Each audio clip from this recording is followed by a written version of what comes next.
Hello student, welcome in English recitation revision class.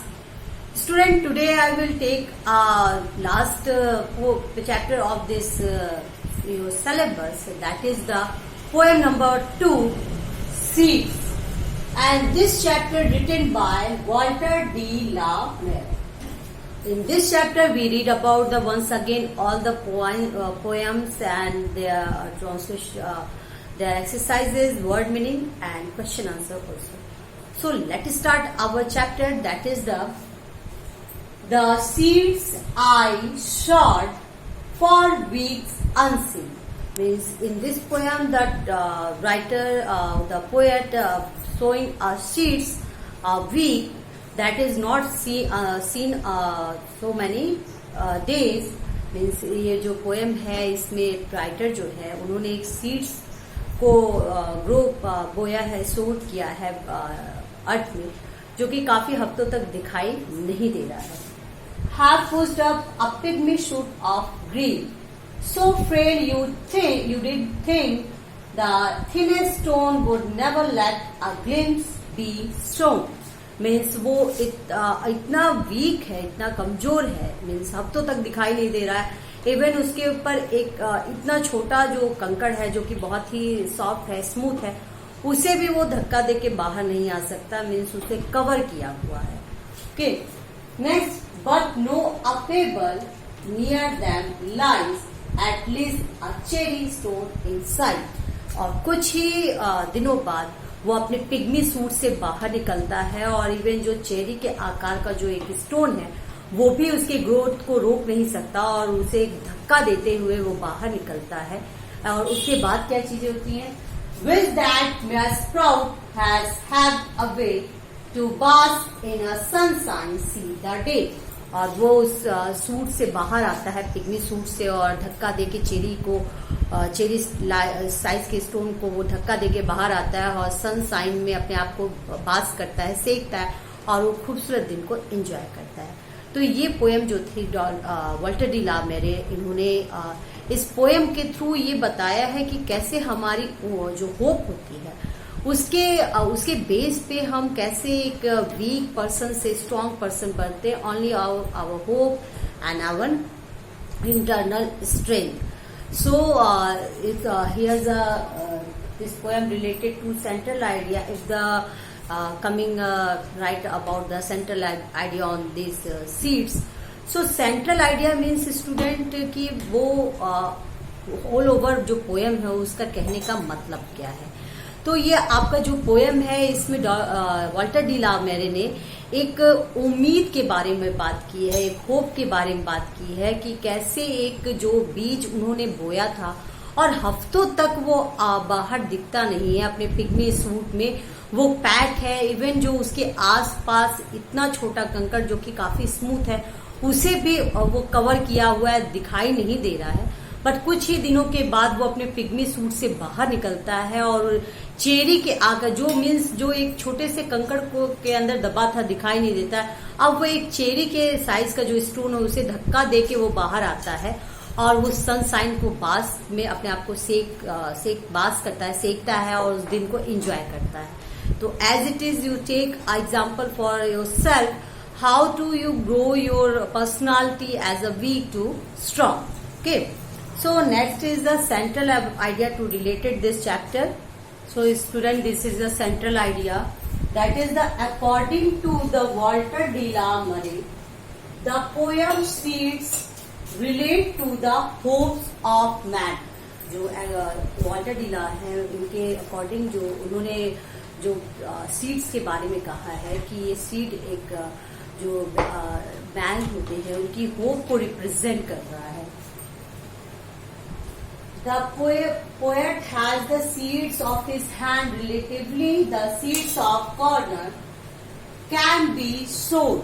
जो उन्होंने हफ्तों पहले बोया था अपने हाथों से, वो as the seed grow a plant the poet feels the youth. और जैसे जैसे सीड एक प्लांट के रूप में ग्रो करता है वो अपने आप को यंग फील करते हैं. Of hopes fatten his blood with himself. वो अपने आप को काफी जो अपनी होप से कैसे वो वीक से स्ट्रांग फील करते हैं, जो उन्होंने हफ्तों पहले बीज बोया है, उसके थ्रू अब अपनी फीलिंग को बता रहे हैं। Next is word meaning. Student, next is word meaning. First word is pygmy. Pygmy means very short, बहुत ही छोटा, उसे कहते हैं pygmy. Next shoots. Shoots means young stem, means जो नया प्लांट जो होता है, स्टेम होते हैं, तने होते हैं, उसे कहते हैं shoots. Next frail. Frail means a small, weak and easily broken। Means छोटा और इतना स्मॉल और इतना वीक है, इतना कमजोर है कि उसे आसानी से तोड़ा जा सकता है या डिस्ट्रॉय किया जा सकता है। Payable. Payable means a small smooth stone। छोटा और जो मुलायम जो कंकड़ होते हैं रेत के, उन्हें कहते हैं pebble. Next is heaved away. Heaved away means pushed away with a great effort. बहुत ही जोर, पूरी ताकत के साथ जो बाहर निकलने कहते हैं, उसे कहते हैं have away. Next is answer this question, that is the in a tick form in your book. So open your book, page number 34 and come on here. Your first question is the speaker sowed some seeds. जो स्पीकर ने जो बीज बोया था वो कब बोया था? First option is many month ago, बहुत ही महीनों पहले। मैनी वीक्स एगो, बहुत ही हफ्तों पहले। एंड अ फ्यू डेज, कुछ ही दिनों पहले। तो जो पोएट ने जो सीड्स बोया था वो हफ्तों पहले बोया था। That is the option number B. Okay, many weeks एगो।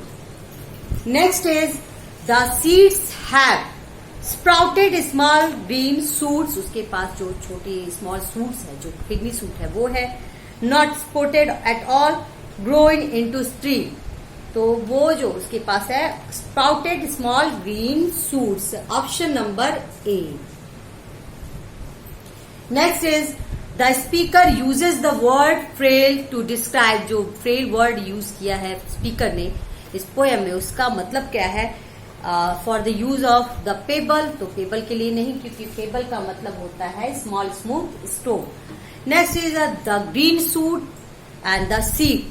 सो option number B, the green shoot. Okay, उसके लिए उन्होंने फ्रेल वर्ड का यूज किया है। Next is in a complete the answer the question in a one word or one line. So question is, what does the plant do when it has pushed up to the surface of the ground? वो plant जो होता है वो grow करने के लिए क्यों बाहर आना चाहता है? क्योंकि वो सनशाइन को बास्क करना चाहता है और उस डे को एंजॉय करना चाहता है। The plant bask in the sunshine. Next, what do the words have away indicate in the poem? What does it say about the seeds? जो पोयम में वर्ड आया हैव अवे, वो किस सेंस में आया है? That is, what do the words have indicate the poem, what does it say about the seed? तो ये कह यस जो वर्ड यूज हुआ है, it indicate that the plant for the sunlight. जो प्लांट है वो सनलाइट के लिए पूरी लड़ाई करता है, पूरी हिम्मत के साथ बाहर आता है। और किस लिए वो ये ऐसा क्यों कहा गया? Because it say that the seed fight for its needs, क्योंकि वो उसकी जरूरत है, इसके लिए वो बाहर आना चाहता है seed. Next is a word in use here, a word that is the prefix to added in the word and make a different word to opposite word for the same word. So first word is here in a book. When you are adding un, that is the unheard, अनसुना। Throw, unthrow तो होता नहीं है। Afraid, so added unafraid. Safe, unsafe. Next, aware, unaware. Okay student, so that is the revision work is completed now and your syllabus is also. So student, your work is just learn all the two poems, that is the first poem On the Bridge and second The Seeds. Write and learn it. If the coming in your exam, write a 8-line poem, it is easy to you. And read all the revision work and learn it. Write the question answer in rough copy, after then learn.